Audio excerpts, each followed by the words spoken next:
35 वर्ष लय झाली. 35 वर्ष. एकदा मलाच 5 वर्ष देऊन दाखवा. मला 5 वर्ष. त्यांच्या 35 वर्षात जे काही होऊ शकलं नाही चांगली कामं, तो हा अजित पवार 5 वर्षात तुम्हाला करून दाखवेल. पण तुमची साथ पाहिजे. काही लोकांनी काही पण मागण्या केल्या. अशा कसल्याही मागण्या, रास्त मागण्या असतील, आम्ही तुमच्या पाठीशी आहे. योग्य सांगाल, आम्ही त्याच्याकरता जीवाचं रान करू. असली आहे तिथं लय भारी भारी चित्रब आहेत, त्यांच्यावर टाकूया आपण. 35 वर्ष काही झोपा काढल्या, काय केलं काम? ही असली लोकांना तुम्ही निवडून देण्याचं काम केलेलं आहे. लाईटचा खांब मधीच आहे, ती कधी काढायचा? ती काढायला नको. काढायला डोकं लागतं. आता काहींना डोकीच नाही तर काय करू, अक्कलच नाही. आता काही उमेदवारी देत असताना काहींना थांबावं लागलं, लगेच काही आमच्यावर नाराज झाले, लगेच निघून गेले, लगेच आम्हाला नाही मतदान करायचं असं नाहीये. उद्याच्या बीड नगरपालिका 5 वर्षाच्या करता कोणाच्या हातामध्ये द्यायची, याबद्दल उभे केलेले सर्व माझे 52च्या 52 दोन्ही बाजूला बसलेले म्हणजे उमेदवार, तसंच प्रतिष्ठित नागरिक, पत्रकार मित्र, बंधू भगिनींनो, माझ्या तरुण मित्रांनो, थोडा उशीर झाला त्याबद्दल सुरुवातीलाच मी दिलगिरी व्यक्त करतो. परंतु मी महाराष्ट्रामध्ये फिरतोय, सगळ्यांना सांगतोय की बाबांनो, 2022ला निवडणुका व्हायला पाहिजे होत्या, 2017ला झालेल्या होत्या. पण कोरोनामुळं, त्याच्यानंतर आरक्षणामुळं, त्याच्यानंतर हायकोर्टात मॅटर गेल्या, नंतर सुप्रीम कोर्टात गेल्या, त्यामुळं 4 वर्ष निवडणुका झाल्या नाही. साहजिकच प्रशासकाच्या हातामध्ये सूत्र गेली. काही ठिकाणी प्रशासकांनी चांगलं काम केलं, काही बाबतीमध्ये प्रशासकाला एवढा मोठा त्या नगरपालिकेचा आवाका, महानगरपालिकेचा आवाका, नगरपंचायतीचा आवाका झेपला नाही. त्याच्यामुळे काही शहरामध्ये बकालपणा आला आणि लोकांनी निवडून गेलेले प्रतिनिधी गेल्यानंतर ज्या पद्धतीनं लोकांच्या प्रश्नाची जाण असणारे माझे नगरसेवक, नगरसेविका किंवा नगराध्यक्ष तिथं जातात, त्यावेळेस लोकांचे प्रश्न सुटण्याच्या करता मदत होते. मी सगळीकडे फिरतोय. आज बीडमध्ये जरा सुरुवातीलाच आलोय, समारोपाच्याही सभेच्या निमित्तानं येणार आहे. त्याचं कारण, मला ह्या बीडचं पालकमंत्रीपद दिलेलं आहे. महायुतीचं सरकार राज्यामध्ये, केंद्राच्या निवडणुकीमध्ये देशाचे पंतप्रधान नरेंद्र मोदी साहेबांच्या हातात देशाची सूत्र दिली गेली, राज्याची सूत्र आमच्या तिघांच्या हातामध्ये दिली गेली. परंतु आता स्थानिक स्वराज्य संस्थांच्या निवडणुका आहेत. माझ्या शहरामध्ये आणि गाव पातळीवर काम करणाऱ्या कार्यकर्त्याला संधी मिळाली पाहिजे, ह्याच्यातच कार्यकर्ता तयार होतो. ह्याच्यातच उद्याचा आमदार, खासदार, मंत्री, राज्यमंत्री, उपमुख्यमंत्री, मुख्यमंत्री बनतो. त्याकरता खूप वर्ष वेगवेगळ्या कार्यकर्त्यांना महाराष्ट्रामध्ये थांबावं लागलं, तसं बीडमध्ये देखील थांबावं लागलं. आम्ही काम करत असताना शिवशाहू फुले आंबेडकरांच्या विचारधारेंनी पुढे जाण्याचं काम करतो. त्यांनी जो आदर्श आपल्या सगळ्यांच्या समोर ठेवलेला आहे, त्या आदर्शाप्रमाणे आम्ही पुढे जातोय. हिंदवी स्वराज्याची स्थापना महाराजांनी करून रयतेचं राज्य निर्माण केलं. त्यावेळेस 18 पगड जाती, 12 बलुतेदारांना बरोबर घेऊन महाराजांनी राज्य स्थापन केलं. आपलं बीड शहर पण अनेक जाती धर्माचं शहर आहे. इथं माझे मुस्लिम बांधव आहेत, इथं माझे मागासवर्गीय बांधव आहेत, इथं माझे ओबीसी समाज मोठ्या प्रमाणावर आहे, इथं सर्वसाधारण समाज आहे, भटका समाज आहे. अनेक जाती धर्माचे लोक वर्षानुवर्ष इथं राहतात. परंतु मित्रांनो, ज्या प्रकारे बीड शहराचा, जिल्ह्याचं ठिकाण आहे, बीड शहर जिल्ह्याचं ठिकाण असताना अनेक वर्ष एका घराण्याची मक्तेदारी इथं होती आणि त्यांच्यापैकीच कुणी ना कुणी नगराध्यक्ष व्हायचं किंवा ते सांगतील तो नगराध्यक्ष व्हायचा. ठीक आहे, असं अनेक शहरात होतं. बारामतीमध्ये देखील गेले अनेक वर्ष मी म्हणेल तो नगराध्यक्ष होतो. मध्ये मी 8 ह्या निवडणुकीमध्ये बिनविरोध जागा आमच्या नगर सेवकाच्या निवडून आलेल्या. वातावरण चांगलं आहे, पण कशामुळे आहे? कारण बारामती तालुक्याचा, बारामती शहराचा विकास आम्ही केलेला आहे. तिथले प्रश्न सोडवलेले आहेत.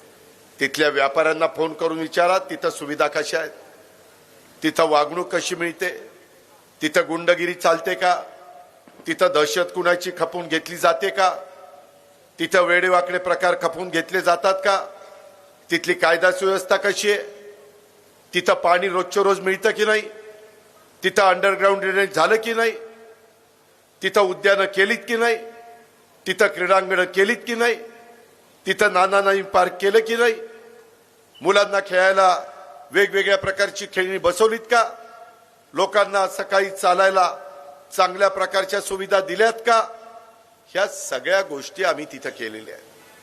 परंतु मी ज्यावेळेस ह्या जिल्ह्याचा पालकमंत्री झालो त्यावेळेस आल्यानंतर मी बघितलं, अरे अरे रे, काय खड्डे, काय रस्ते, काय अवस्था. तुम्ही असल्या लोकांच्या हातात कशी सूत्र देता, चांगल्यांच्या हातात का देत नाही? तुमच्या इथं मी सहज कार्यकर्त्यांना विचारलं, काही चांगल्या प्रकारचं उद्यान केलंय का? ते म्हणले आमच्या नदीमध्ये चमन केलंय, चमन, आणि तिथं गांजा उडत बसतात म्हणले. काय कपाळ जे आयला यांच्या, ही अवस्था. अरे माझ्या इथं नदी येऊन बघा, करा नदी. आचार्य अत्रेंनी करेच्या काठावर जे पुस्तक लिहिलंय ते वाचा, ते करा नदी बघा, तिथली स्वच्छता बघा, तिथली झाडं बघा. इथं अजून अंडरग्राऊंड ड्रेनेज आहे, जिल्ह्याचं ठिकाण. इथं लाईटच्या तारा वरनं माझ्या इथनं जमिनीतनं अंडरग्राऊंड केबल टाकल्यात, जाऊन बघा. मी खोटं नाही सांगत.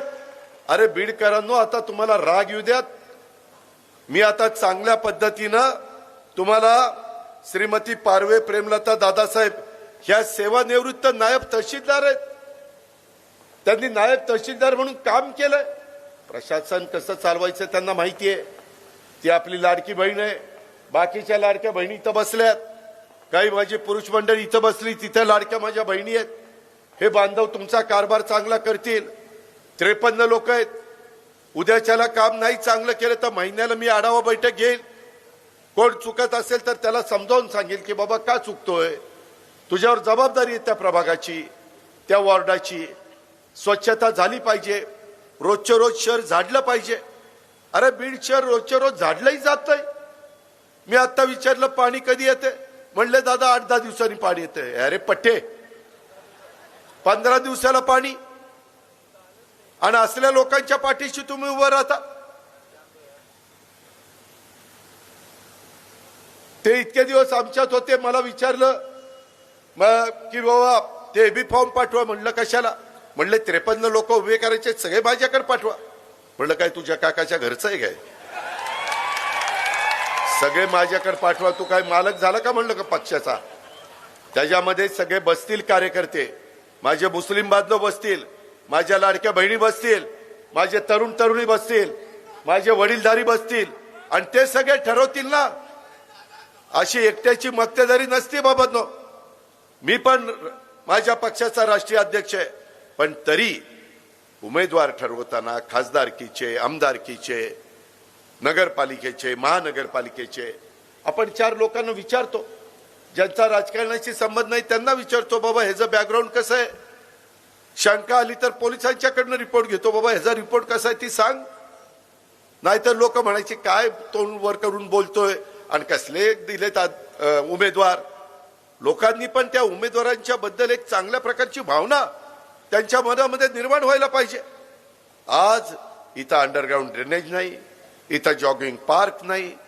मला मगाशी आमच्या भगिनी ज्योतिताई सांगत होते की दादा इथं कधी महिला देखील नगराध्यक्ष झाल्या, परंतु महिलांना जाण्याच्या करता जर शहरात आल्या तर सार्वजनिक स्वच्छतागृह नाहीये. कुठं बसावं, काय करावं त्यांनी? आज महिलाही मोठ्या प्रमाणावर पुढे येतात. आज माझ्या 50% महिला म्हणजे 53 जे निवडून जाणार आहेत त्या 53 मध्ये जवळपास 27-28 महिला जाणार आहेत. त्यांचाही तेवढाच अधिकार आहे. त्यांनाही मान मिळाला पाहिजे, सन्मान मिळाला पाहिजे. त्या माझ्या लाडक्या बहिणी आहेत, त्यांना आम्ही समाजामध्ये प्रतिष्ठा प्राप्त करून देतोय. इथं मात्र काहीच नाही. इथली कामं किती घाणेरडी आहेत, दर्जेदार कामं झालीत. इथं डॉक्टर बाबासाहेब आंबेडकरांचा पुतळा उभा केलाय, पाऊस आला की तिथं पाणी साठतंय. हे असले तुम्ही युगपुरुष छत्रपती शिवाजी महाराज, घटनेचे शिल्पकार डॉक्टर बाबासाहेब आंबेडकर, महात्मा ज्योतिराव फुले, मौलाना आझाद, हे महान विभूते जे होऊन गेले, त्यांचा आदर्श डोळ्यासमोर ठेवणार की नाही? अण्णाभाऊ साठेंचा आदर्श डोळ्यासमोर ठेवणार की नाही? राजमाता जिजाऊ आहेत, पुण्यश्लोक अहिल्यादेवी होळकर आहेत, क्रांतीज्योती सावित्रीबाई फुले आहेत, रमाई माता आहेत. यांचा आदर्श ठेवा ना. परंतु काही असलं इथं चालत नाही. इथं मात्र वेगळंच राजकारण, सगळं भ्रष्टाचारांनी पोखरलेलं आहे. जाऊ तिथं खाऊ, ही इथला धंदा. कसा रस्ता तुमचा चांगला होणार रे बाबांनो? कसं तुमच्या डिवायडर मध्ये झाडं लागणार? आम्ही त्या पिंपरी चिंचवडचा कसा चेहरा मोहरा बदललाय. मी पहिल्यांदा तिथं केलंय, करून दाखवलंय, बारामतीमध्ये करून दाखवलंय. तेव्हा बीडकरांना आव्हान करायला आलोय, बीडकरांनो तुम्ही मी उभ्या केलेल्या ह्या 53 उमेदवारांना निवडून द्या. मी तुमच्या बीडचा मागच्या 25-30 वर्षामध्ये जे काही वज वाटोळं केलंय ते मी टप्प्याटप्प्यामध्ये बदलून देईन. माझा हा दावा नाही, मी जादूच्या कांडीसारखा एका दिवसात बदलीन. मी बदलीन, टप्प्याटप्प्याने बदलीन. काही बाबतीत वेळ लागेल. तुम्ही पहा, तुम्ही मला त्या बाबतीमध्ये पालकमंत्री म्हणून संधी दिली, इतके वर्ष इथं लोकांनी संधी दिली. काय तुमचं नाट्यगृहाची अवस्था? नाट्यगृहामध्ये खुर्ची तिथं धड आहे का? तिथं बसायला जागा आहे का? नाटक बघायचं म्हटलं तर काय बघायला लागेल? त्याला आता 8.5 कोटी रुपयाचा निधी दिला का? तर माझ्या बीडकरांना चांगल्या प्रकारचे कार्यक्रम घेता आले पाहिजे, नाटक तिथं बघता आले पाहिजे. आम्ही कंकालेश्वर मंदिराच्या करता निधी दिला. एवढा त्या कंकालेश्वर मंदिराला एक वेगळ्या प्रकारचा इतिहास आहे. 800 वर्षापूर्वीचं मंदिर. इथल्या पुढाऱ्यांना लक्ष देता आलं नाही. त्यांचं काम नव्हतं, त्यांची जबाबदारी नव्हती. का नाही केलं? कुणी थांबवलं? त्याच्यामुळे पर्यटन वाढलं असतं, माझ्या बीड मधल्या लोकांना रोजगार मिळाला असता, वेगवेगळी दुकानं थाटता आली असती. परंतु तिथंही कुठल्याही परिस्थितीमध्ये त्यांनी काही मदत केलेली नाहीये. मित्रांनो, नुसतं एवढंच नाही, एकंदरीतच ह्या बीडमध्ये काम करत असताना मी पाहिलंय की एकंदरीत इथं लोकांच्या मध्ये एकमेकाला फूट पाडून लढवायचं आणि यांनी मजा बघायची. असं नाही चालत. जातीय सलोखा ठेवून सर्वांगीण विकास करायचा असतो, नुसता विकास करायचा नसतो. प्रत्येक घटकाला वाटलं पाहिजे की खरोखरीच हे बोलतात तसा आमचाही विचार करतायत, आमच्याही कच्च्या बच्चांचा विचार करतायत. तशा पद्धतीनं आपल्याला सगळ्यांना पुढे जायचंय. मित्रांनो, तुम्ही मला सांगा, तुम्ही मला पालकमंत्री केल्यानंतर मी CIIIT एक महत्वाकांक्षी 200 कोटी रुपयाचा प्रकल्प हा इथं माझ्या बीडमध्ये आणलाय. त्याचं काम त्या ठिकाणी सुरू होत आहे. दरवर्षी 7,000 कुशल कामगार आपण बीडमधनं तयार करणार आहोत आणि ह्याच्यामध्ये त्यांना कुठं ना कुठं रोजगार मिळणार आहे, त्यांच्या हाताला काम मिळणार आहे, कारण ते कुशल कामगार आहेत. अकुशल कामगारांना काम मिळत नाही, म्हणून आम्ही कुशल कामगार करणार आहे. प्रत्येक जिल्ह्यामध्ये ते CIIIT आम्ही करतोय. आता आपल्या गडचिरोलीला केलेलं आहे, माझ्या पुण्यात काम चाललंय, आमच्या रत्नागिरीला काम चाललंय, ठाण्याला काम चाललंय, त्याच्यामध्ये नांदेडला मंजूर केलंय, संभाजीनगरला मंजूर केलंय, बीडला मंजूर केलंय. हे केलं पाहिजे. नुसती भाषणं करून किंवा पद घेऊन चालत नाही.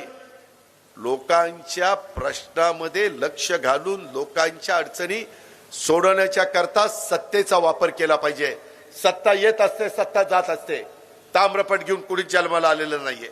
आम्हाला माहितीये कधी ना कधी आम्हालाही तिथपासून बाजूला जावं लागणार आहे, परंतु जोपर्यंत आम्ही आहोत तिथं बसलोय तोपर्यंत आम्ही लोकांचे प्रश्न सोडवणार. सकाळी 6ला उठून आम्ही काम करतोय. इथं कोण सकाळी उठतं, कोण काम करतं? मी तिथं वेगवेगळ्या क्रीडांगणावर लोक खेळत असतात, फिरत असतात. त्यांना विचारलं काय केलं पाहिजे, काय नाही केलं पाहिजे. मित्रांनो, इतके दिवस, किती वर्ष इथल्या पुढाऱ्यांनी सांगितलं, किती खासदार होऊन गेले, मला खासदार करा, मी रेल्वे चालू करणार. एकाने तरी केली? आम्ही पालकमंत्री झाल्यानंतर तुमची बीड टू अहिल्यानगर रेल्वे सुरू केली की नाही? आता परळीपर्यंत न्यायची, त्याच्यानंतर पुण्यापर्यंत न्यायची आणि नंतर मुंबई दाखवायची बीडकरांना तिथपर्यंत. कारण सगळ्यात स्वस्त प्रवास हा रेल्वेचा आहे. माझ्या गोरगरिबांना तिथं जाता येता आलं पाहिजे. त्याच्यातनं ज्यांच्यात कर्तृत्व आहे, ज्याच्यातनं एक चांगलं काम करायची जिद्द आहे, त्याला देखील देशाची आर्थिक राजधानी मुंबई तिथं जाऊन त्याला तिथं स्वतःच्या पायावर उभं राहता आलं पाहिजे. आज किती वर्ष आम्ही दुसऱ्याच्या कारखान्यावर जाऊन ऊस तोडायचा.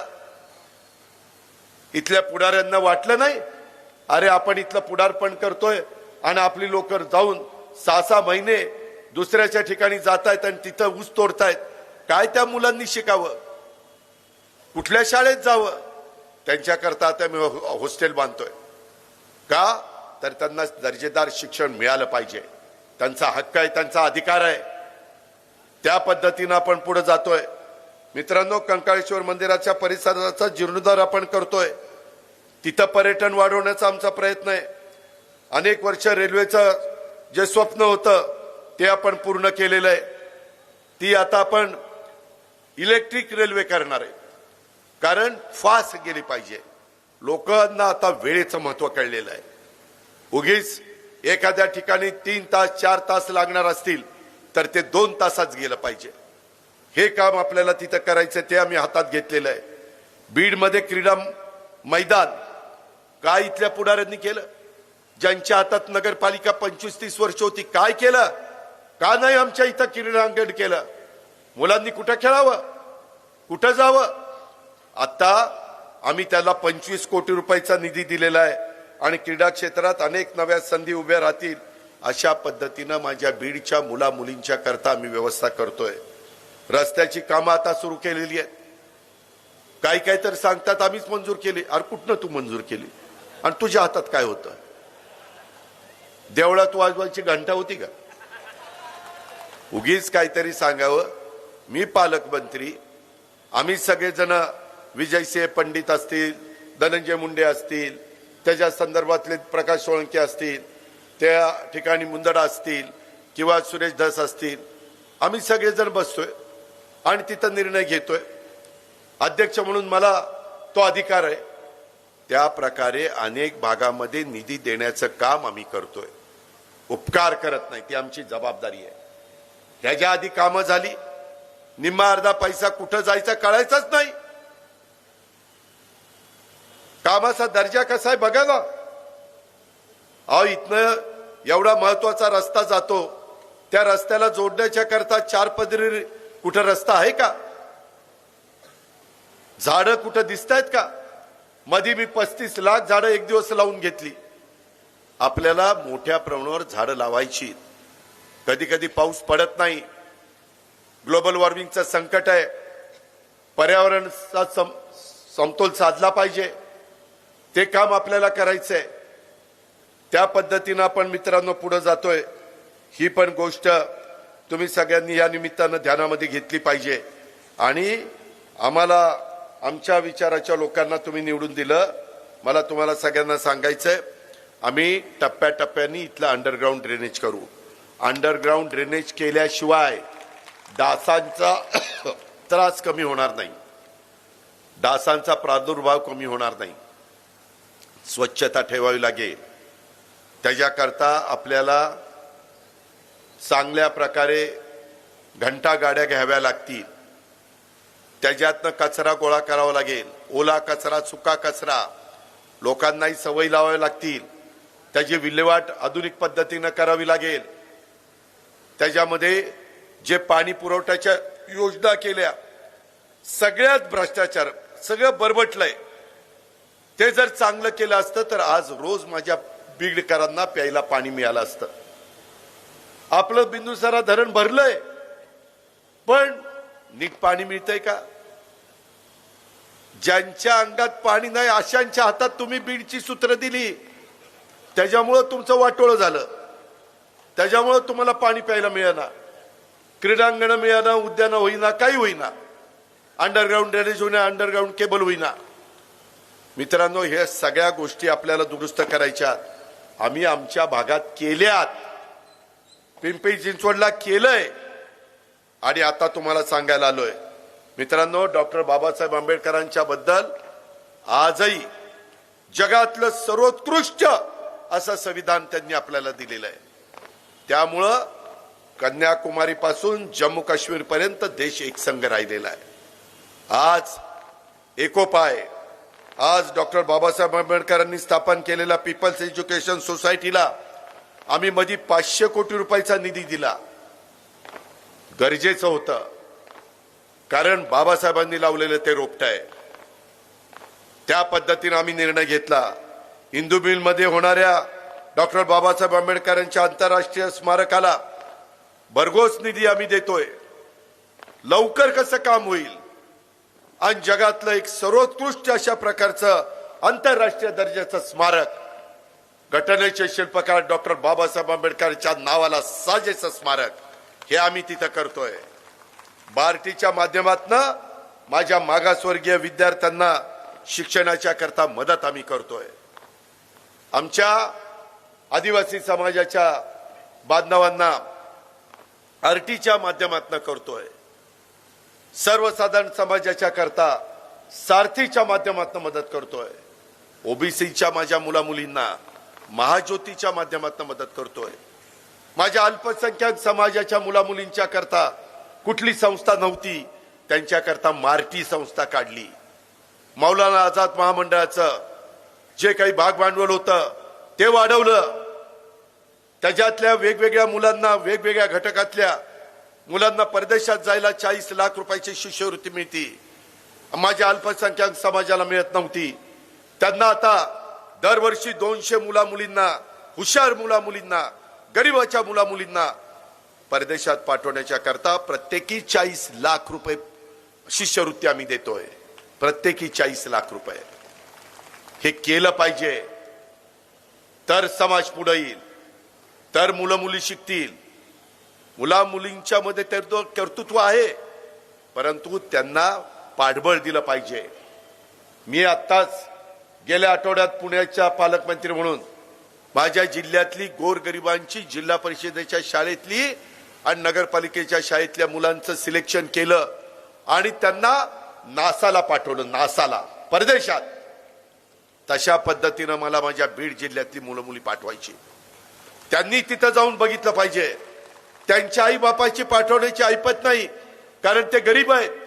अरे पण त्या मुलांचा काय दोष आहे? तो जर हुशार असेल तर त्याला पाठवलं पाहिजे. आम्ही डीपीडीसीच्या खर्चाने पाठवेन, काय घाबरू नका, मी आहे तुमच्या पाठीशी. आपण समाजाला चांगल्या पद्धतीने सुधारू, पण त्याकरता तुमची मला साथ पाहिजे. नाहीतर तू लढ आणि मी कपडे सांभाळतो, जातात पळून तिच्या मायला. तसलं नाही चालणार. मी जीव तोडून सांगतोय, घसा कोरडा करून सांगतोय. इथं ज्योतिताईंची, अनिलची, आमच्या सगळ्यांची साथ आम्हाला आहे. त्याच्यामध्ये आम्ही जसं स्वर्गीय विनायक माटेचे विचार चांगले असायचे, त्यांनी खूप चांगल्या पद्धतीनं एक मित्र निर्माण केले होते. आयएस ऑफिसर, आयपीएस ऑफिसर, वेगवेगळ्या राजकीय पक्षाचे. परंतु काळाच्या नियतीच्या पुढे काही चालत नाही, ते आपल्याला सोडून गेले. परंतु त्यांचं अधुरा राहिलेलं स्वप्न आपण पूर्ण करूया ना. त्याकरता का काळजी करता? आपल्या इथं माझ्या ज्यांना कब्रस्तानमध्ये जायचं असतं त्याच्याकरता आपल्याला चांगल्या पद्धतीनं स्मशानभूमी हिंदूंच्या करता करावी लागेल. त्याच्या संदर्भात वेगवेगळ्या पद्धतीनं लोकांना ज्या गरजा आहेत, वेगवेगळ्या घटकाला दफनभूमी, त्या समाजाच्या करता दफनभूमी चांगले करावे लागतील, तिथं सुविधा द्याव्या लागतील, दशक्रिया विधीची चांगली व्यवस्था करावी लागेल. हे करता येतं, इच्छाशक्ती पाहिजे, राजकीय इच्छाशक्ती. माझी सगळ्या उमेदवारांना आणि उमेदवारांच्या पाठीराख्यांना विनंती आहे, अजिबात गाळ पडू नका. खोटा नाटा प्रचार कोणी करत असेल तर त्या ठिकाणी निक्षून सांगा, आम्ही स्वच्छ चारित्र्याचे आहे. आमचा मराठवाडा साधू संतांचा मराठवाडा आहे.